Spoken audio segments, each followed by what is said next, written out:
Mwalimu, unazungumziaje ushindi ambao umeupata ukianza na majina yako, lakini mnakwenda finali, mnakwenda kukutana na kanda ya kati ambao pia wameshinda sio muda mrefu?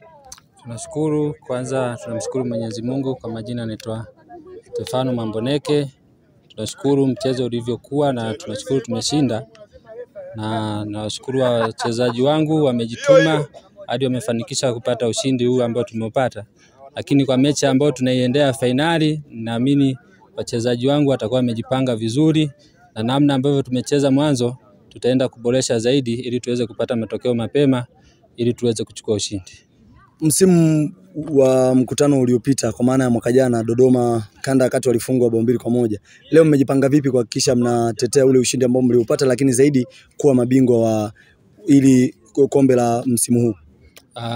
Uzuri unaangalia vile ulivyocheza mwanzo na ambavyo unatakiwa uende mchezo, ni kwamba vile ambavyo mchezo mara kwanza lazima tuboreshe wapi ambapo tulikuwa na mapungufu, na namna gani wapinzani wenzetu namna ambavyo wameweza kujipanga ili tuweze kukabiliana nao vizuri. Mchezo umeuona wapi kanda ya kati wamewazidi kusini magharibi, na unadhani hapo ndo pa kufanyia zaidi marekebisho kuelekea kwenye mechi ambayo inakuja? Hakuna kwamba wametuzidi, wangekuwa wametuzidi labda wangeshinda, lakini sisi tumeshinda ushindi mkubwa.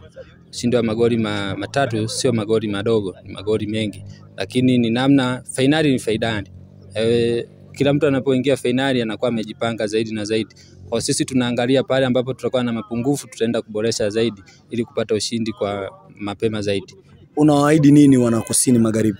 Wana kusini magharibi ni kwamba ushindi lazima tuweze kupambania ili uweze kubaki mahali hapa, kwa sababu tuko nyumbani na vijana wanalijua hilo. Lazima wajitume, wajitoe zaidi ya pale ambapo wamecheza katika mchezo wa kwanza. Kwa lazima wapambane zaidi na zaidi ili kupata ushindi wa mapema.